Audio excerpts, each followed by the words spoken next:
Dr. James H. Ojala, and he is going to speak to us about the travels and adventures of Sourdough Emil, who was his uncle. Emil Hurja. I have difficulty with these. Hurja. I have difficulty with these names. It's Ojala. Any case, Dr. Ojala earned a BA from Pacific Lutheran University in Tacoma and his MA and PhD in history from State University of New York at Binghamton. He is working with Dr. Melvin Holley of the University of Illinois on a biography of Emil Hurja. Thank you. With his own research focusing on the gentleman's years prior to joining FDR and the New Deal. Dr. Holley is the one who's taking care of the New Deal, and Dr. Hurja, this weekend is going to be mostly about the Northwest period of Emil. Dr. Hurja. Ojala.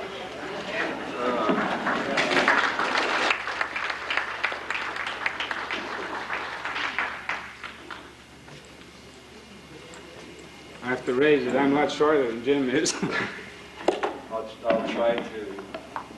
Hello, can you hear me? Thank you. And unfortunately, we longrified the name to Ojala when we speak to general Americans, but once a year at Finnfest we become Ojalas again. So today I'm an Ojala, and I hope you'll accept me as that. Thank you for coming here. I appreciate very much that Carlton gave up a half an hour of his time for me to talk about Emil Hurja. As he pointed out, Emil was my uncle, and my mother is sitting in the audience, and she's the last of the 12 Hurja children, so we do have Emil's daughter here. Our daughter's sister, thank you. If some of you don't know who Emil Hurja was, several talks have been given at past Finnfest concerning him. He was best known as a political pollster and chief political advisor to Franklin Roosevelt during the early years of the New Deal. Dr. Holley is concentrating in that area of research, but we argue, and he argues in his work, that the modern systematic scientific polling that we're so used today, you know, George Gallup and Roper and all of this, that Emil Hurja, an American-born man of Finnish descent, was truly the first scientific pollster and the man to whom we owe much of what we know today as scientific polling. He also was quite heavily involved in New Deal politics. Later on, as a journalist, he published a newspaper called the Pathfinder, and he was involved considerably in Finnish-American politics and relations.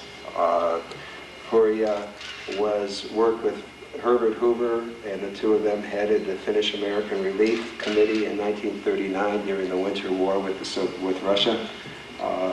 Hurja won the White Rose, the Order of the White Rose from Finland for his work after World War II, and the story goes on and on.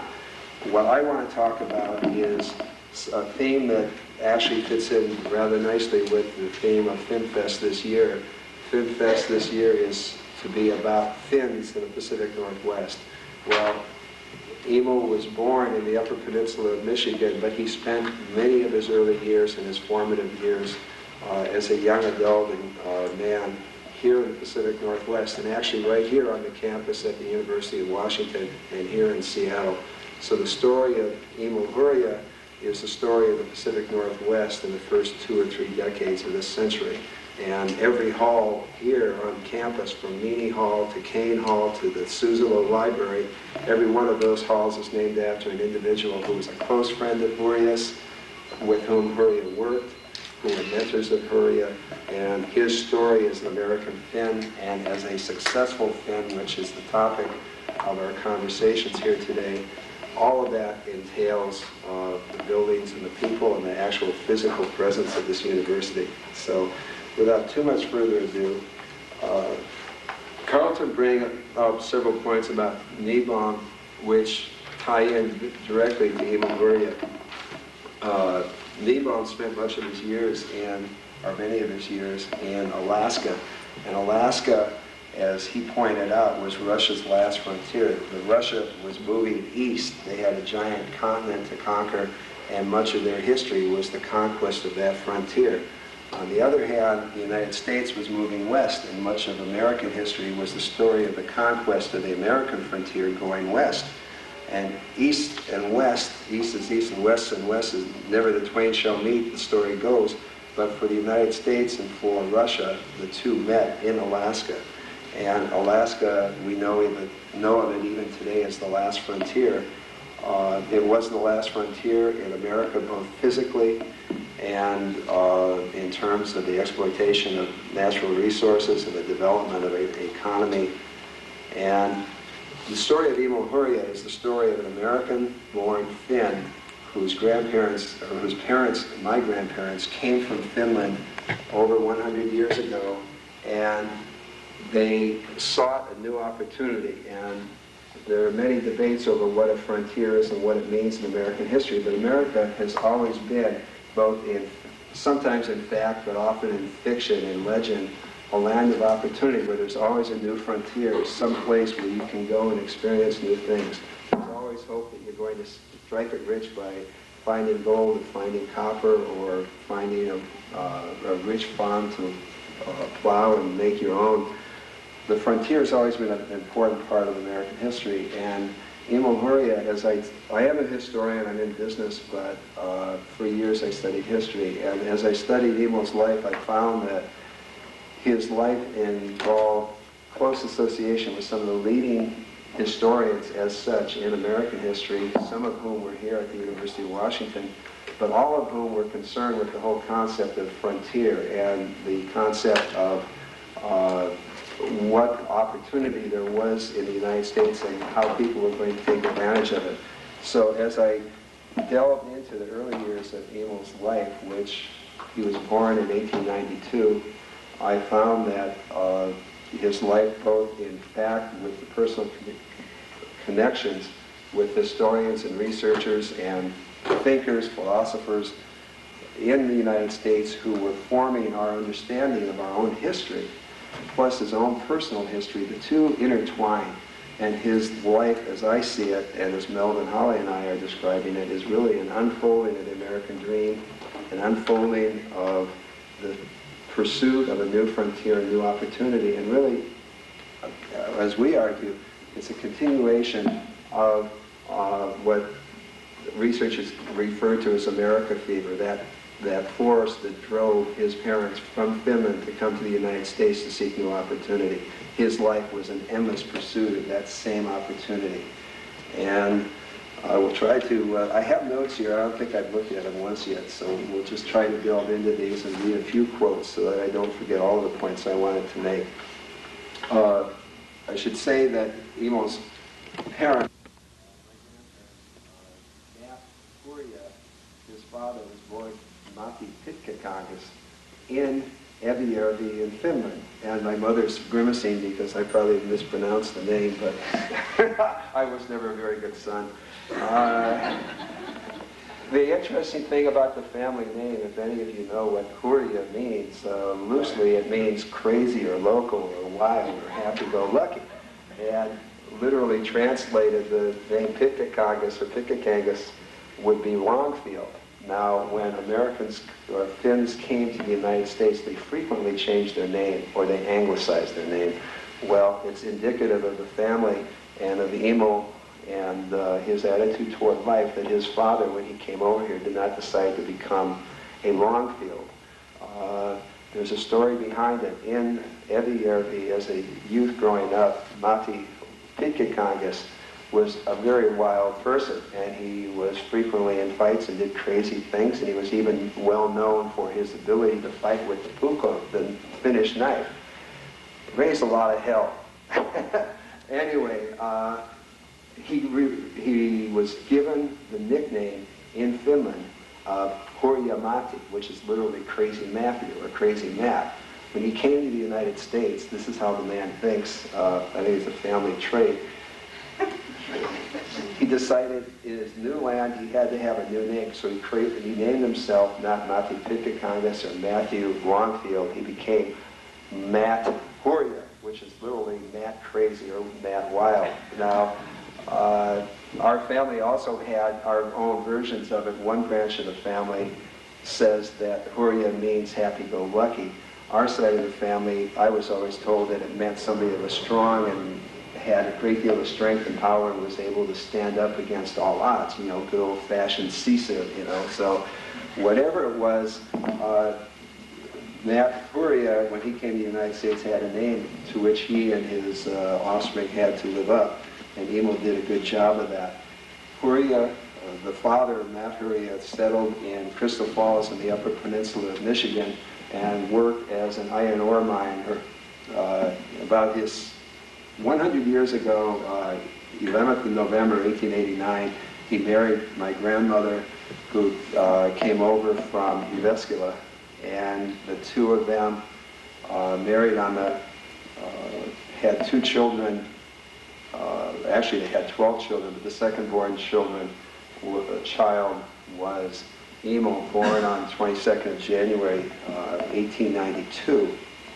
But the father was a miner, and in an accident during his first year of marriage, there was a falling of rock, and his leg was crushed, and the wounds never fully healed due to lack of proper medical attention and such things. So for the rest of his life, he had to walk with a cane and especially built shoe. And my mother can tell the story that every day he would have to unwrap his leg and his wounds and rebandage them and put salve on them. So Emil definitely came from a working class background. Originally, in time, Hurja owned a store and became a small entrepreneur and did quite well for himself and his family. Emil, as a youth, was extremely interested in writing, in journalism, and in history. And this comes through again and again. I wish I had the picture here, but there's a picture taken in one of these postcard-type scenes that you see from those days, where there's this little man holding up. Little man is a newspaper boy selling papers on the street corner. And that really was emblematic of the rest of his life, because of all the things he did, he was always a journalist, he was always a writer, and much of what he did stemmed from his career. He was bright as a student, he was president of his class, he did all these wonderful things. And when he graduated in 1909, he looked, and I just saw a film in the other room about Finnish families in northern Michigan. They're talking about where is their opportunity. Well, in 1909 in the Upper Peninsula of Michigan, there was a period of Great Depression, and they were still fighting off the panic of 1907, and people were looking for work. And when Emil left home, it was decided that rather than staying there, he was going to set out for opportunity. His parents wanted him to become a mining engineer. They wanted him to go to Houghton and to go to Michigan Tech and become a mining engineer, either in the copper mines or in the iron mines. Well, Emil had different visions of what his life had in store. Prior to that, a Finn who had been a gold miner in Alaska had stopped by in the Upper Peninsula and stayed at the Hurja home and had told him about all this gold just lying there in the rivers, and all he had to do was go up there with a shovel and scoop it up and he'd be a rich man. Now this appealed to his sensitivity. It appeals to mine too, but I'm not quite as hardworking as Emil was. So Emil decided that he was going to set out and find his opportunity in the West. He was going to pursue that last frontier and head westward. And when he left, it's interesting, one of the persons that set him off was a pastor by the name of Jacob Hurja. And Hurja was the first American Finn to be, Finnish American to be ordained a pastor. And he was in the United States, and he was also one of the founders of the Suomi Synod. And Hurja's teachings and Hurja's influence on Emil can be seen ever after in Emil's attitudes toward many things. I'm sure many of you know more about the Suomi Synod and its history than I do, but essentially they had a very egalitarian, democratic way of doing things. There was not, they based their ethics and their Christianity and their whole mode of understanding on the individual. You know, you show your faith by demonstrating it in everyday life. It was nothing fancy and esoteric. It was very egalitarian and human.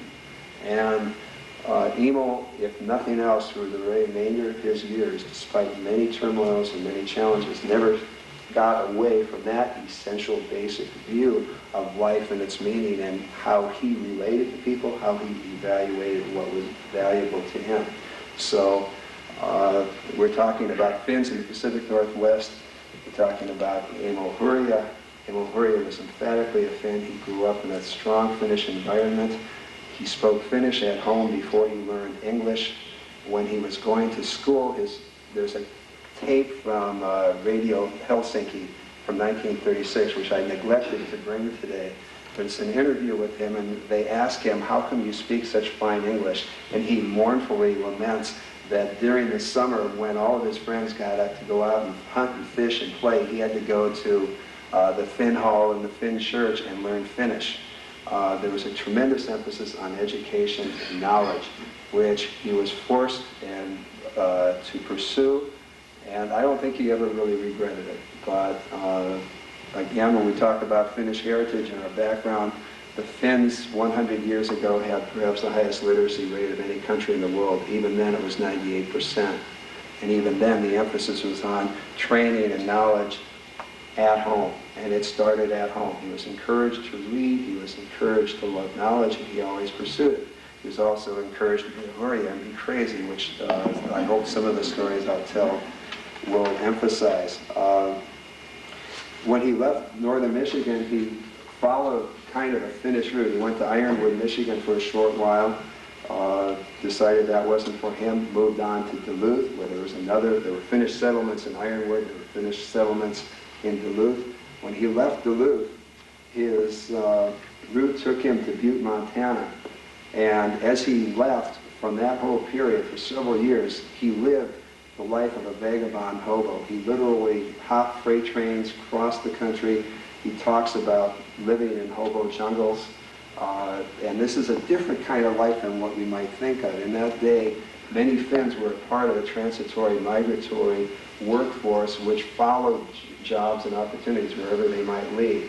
And Finns who were lumberjacks, Finns who were construction workers in railroads and in road building, Finns who cut ice in the days before we had ice makers, Finns who worked in the lumber camps, Finns who mined, all of these had to go where the job was. And there was part of a culture which has largely disappeared today. The migrant workers of that day are not your migrant workers of today. Whole families and whole generations would be involved in this transitory lifestyle. So there's that aspect of it. It was to Emil a romantic exploit.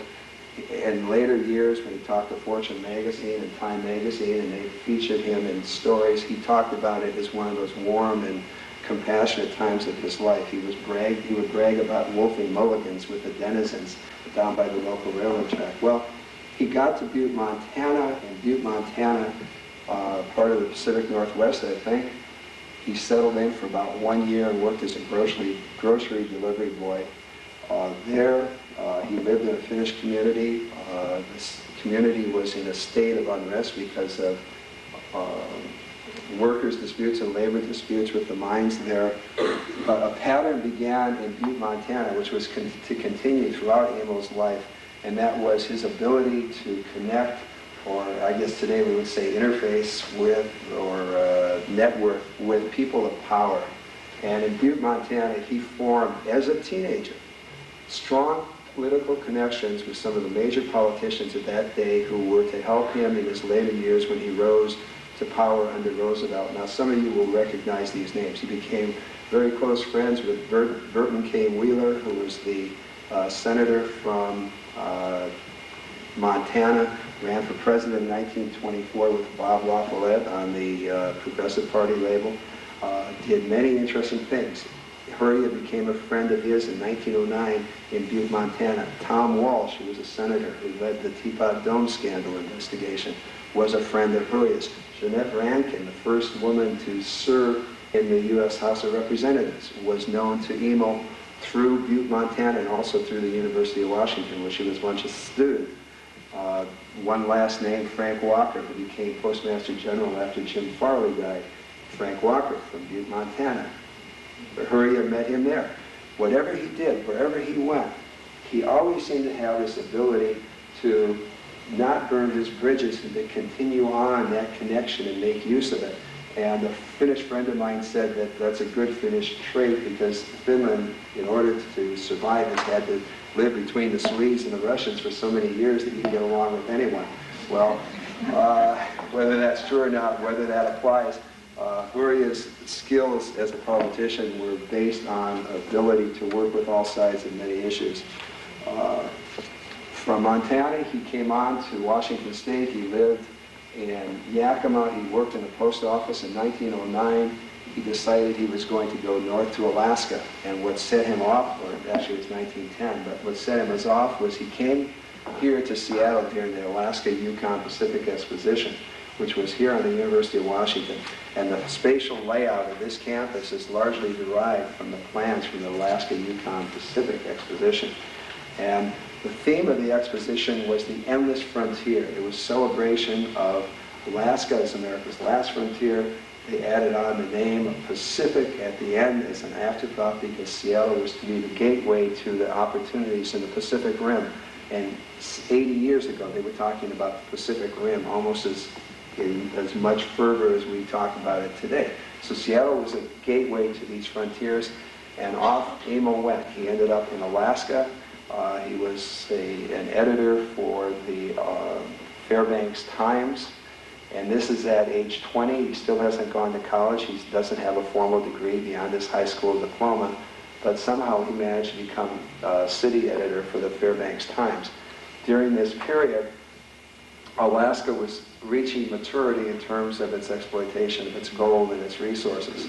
The placer mining had largely petered out. You now had to invest a great deal more capital to get out the wealth that was there. But Emil reported on all of this. He saw it firsthand. He became involved in it. He became heavily involved with another long list of politicians from Alaska who would help him in later years when he rose to power under the New Deal. Finns had been attracted to Alaska for some time. As Carlton said, there have been several Russian governors of Alaska who were Finnish. Finnish settlers were encouraged by a variety of people to go to Finland. And you see occasionally in Hurja's correspondence references to his Finnish experience and how it applied to Alaska. From Alaska, he decided after several years there that opportunity was not what he wanted. This was a man who was pursuing a dream. It was just, I can't describe it. I see it again and again throughout his life. He had to keep moving. He was eternally restless. He was a wandering Finn, not a wandering Jew.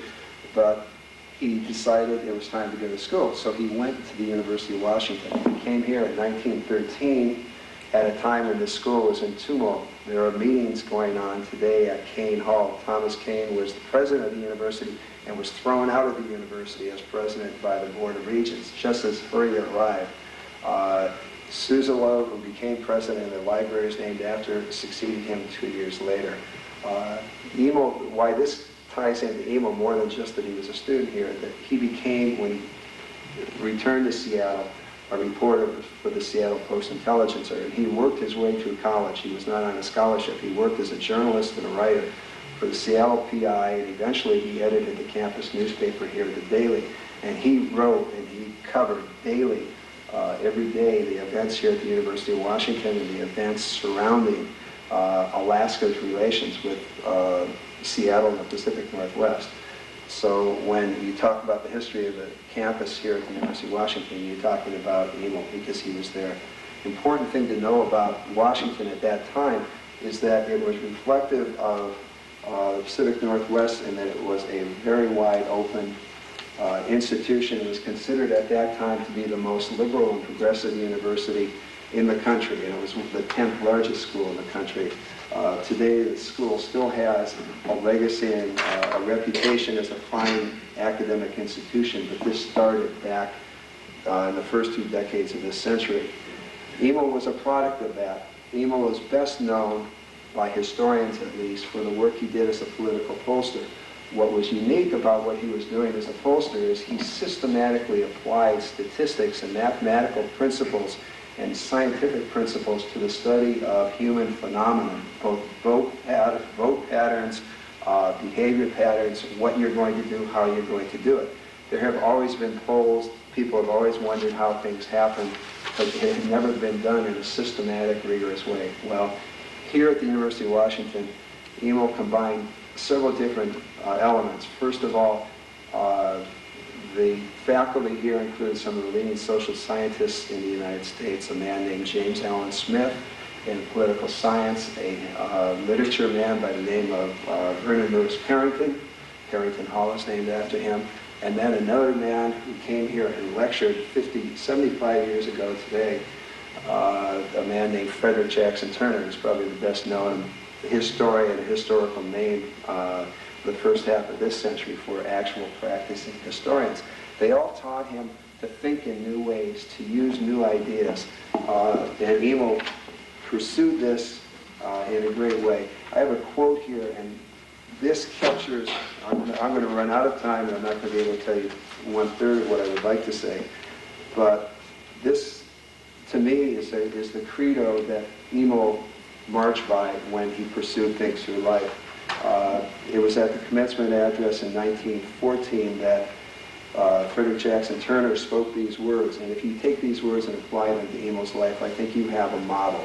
And he never lost the idealism that is expressed in here, nor the quest for new frontiers that is expressed in here. And I know this both from Emil's correspondence and from a variety of things where he had these works. This article is a well-known article to historians. It's been quoted many times, and it was first spoken here at the University of Washington, and it was first printed by Emil as the Washington Historical Quarterly in 1915. So there's some close ties here. Turner was talking about the closing off of frontiers, and he said, and I'm quoting this, "All that was buoyant and creative in American life would be lost if we gave up the respect for distinct personality and variety and genius and came to the dead level of common standards. As we turn from the task of the first rough conquest of the continent, there lies before us a whole wealth of unexploited resources in the realm of the spirit. A new era will come if schools and universities can only widen the intellectual horizons of the people, help to lay the foundations of a better industrial life, show them new goals for endeavor, inspire them with more varied and higher ideals." It sounds very idealistic when I read this. I think of Kennedy and the New Frontier. Well, they were looking for new frontiers 75 years ago. And finally, these are words that Hurja had in his own notes, and these are words that came from that same lecture. And I'm sure many of you will recognize this as Tennyson, who also wrote "There's Not the Reason Why There's But to Do and Die" about the Crimean War, which I forgot about. I just came back from 3 weeks in the Soviet Union, and for me not to know when the Crimean War was fought, there's something loose here. But the same man that wrote about the Charge of the Light Brigade wrote about Ulysses. And again, these are words that Emil quoted and Emil cherished. And if you look at his life, this is a map for it.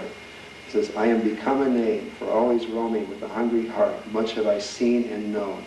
I am a part of all that I have met, yet all experienced as an arch wherethrough gleams that untraveled world, whose margin fades forever and forever when I move. How dull it is to pause, to make an end, to rust unburnished, not to shine in use. And this gray spirit, yearning in desire, to follow knowledge like a shining star, beyond the utmost bound of human thought. Come, my friends, 'tis not too late to seek a newer world. Push off, and sitting well in order, smite the surrounding furrows. For my purpose holds to sail beyond the sunset and the baths of all the western stars, until I die, to strive, to seek, to find, and not to yield." Now, to me, that's a good definition of Sisu. It certainly is a model for how Emil looked at his life, how he lived his life. I'm going to do a hop, skip, and jump, and it's going to take me a couple minutes over my limit, but if anyone you have to leave, please feel free. But a couple points I would like to make, just to try to bring this to some kind of circular close. From the University of Washington here, Emil did many more things. From 1932 on, he was working with FDR in the New Deal, but in the time between, he was pursuing these new opportunities. He was involved in the spruce production division during World War I in the forests of the Pacific Northwest. He helped harvest timber. He was involved with Bill Boeing and many of the leading industrialists here in Washington State during the First World War. After the World War, he married his college sweetheart, who was from the University of Washington. She was from Chicago originally. She had grown up in Dawson City after the discovery of gold there. As a 5-year-old, she sang at benefits, and she was this beautiful blonde-haired little girl. I have a picture of her here showing her standing next to her sourdough father. Her father was one of the leading gold miners in Dawson Creek. She was known as the sweetheart of the Yukon, or the pet of the Northwest Mounted Police. And they married here at the University of Washington and took off for Texas. And eventually they ended up in the oil patch of Texas in a town called Breckenridge. If you've ever seen the Spencer Tracy, Clark Gable movie Boomtown, Boomtown was based on not just Breckenridge, but Ranger, which is right nearby. You're talking wild and woolly. It was the frontier born all over again. And this, again, is that restless spirit in Emil, and the son of a Finnish immigrant that kept on looking for those new opportunities. They were there in Breckenridge for several years. Breckenridge was the capital for oil production in the United States. There's a story that the sheriff of the town of Breckenridge in 1 month was shot at 59 times, but he wasn't hit a single time, which tells you about the liquid state of people's minds as they, practice their six guns. From Texas, the town burned down. They had oil wells right in the middle of town, and one of them exploded, and the town burned down, and Emil lost everything. And he picked up his bags and ended up in California. And he owned 7 weekly newspapers in Southern California, living in Beverly Hills and Hollywood in the 1920s. And he was involved in speculation there. He speculated in real estate, as did his wife. He got to know Joe Kennedy, the father of all of the Kennedy brothers, who was a big producer in Hollywood at that time. And Emil's life and Kennedy's life are intertwined throughout the rest of Emil's life here on Earth. At any rate, California, again, the land of golden opportunity. There he was in the middle of it. From there, he went to Wall Street, and he worked as a stock analyst for the leading speculators and investment people at Wall Street. John Raskob, who was the man that put together General Motors. He worked for Raskob. He worked for Mike Meehan, who was probably the biggest promoter of stocks during the 20s. He worked for Joseph Kennedy, who was a terrible man. I mean, I shouldn't say he was a terrible man, that's going to get me in trouble, but let's just say he's one of the more unscrupulous speculators and the Ivan Boskis of his day. And Emil also worked for a man named Selim Ben Smith, who was kind of the Irwin Jacobs, Ivan Boski of his day as well. Now, what he did, and what was interesting about this is, again, you're talking about somebody that is applying new ideas to old problems. He applied statistics, he applied new methodology, a new way of looking at things to analyzing stocks, and he did extremely well. What all this leads to is in 1932, FDR is running for president. For 3 years before that, actually for 4 years before that, Emil has been working for the Democratic Party without pay, helping them in various ways. He became, along with Jim Farley and Louis Howe, one of the 3 closest political advisors of FDR, and he came out of nowhere. Nobody knew who he was. He did it quietly. He stayed in the background. People were amazed. Time magazine, I have the article here, or the cover, Time magazine in 1936 put him on the front cover. And it was like, who is this mystery man of the administration? Well, he was a quiet, unpretentious Finn that believed that action speaks louder than words. He worked hard, he worked long, he didn't go for publicity, he just did his job and he did it well. And he did some surprising things. I wish I could talk more about those things. I'd be glad to stay here afterwards and answer any questions that you may have. In all, how does it tie in with successful Finns in the Pacific Northwest? Well, I think we can all draw our own conclusions. I'm sure many of you with parents or grandparents or even yourselves that came from Finland can relate to what it is that drove you here or what inspired you. Maybe you were pushed by want, or you were pulled by opportunity, or it was your own distinct personality, or for some reason you came here. I think Emil was in many ways a very typical American Finn, in many ways an atypical American Finn. And his atypicality makes him all that more interesting because he did win so much recognition in his day. But I think the counterpoint to that is that he was quickly forgotten because, like a Finn, he was recognized for the work that he did, and when no one wanted to recognize that anymore, he just went quietly on doing many more things and living a very interesting life and not seeking the recognition. He did not have to have that recognition. He had a lot of other things, I believe. And that's a personal bias, being his nephew, but I guess that's all I have time to say about Emil Hurja. I appreciate your listening and your patience.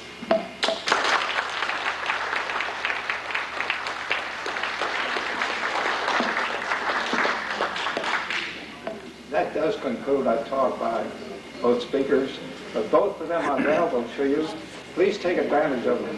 They have a lot to tell you. Thank you.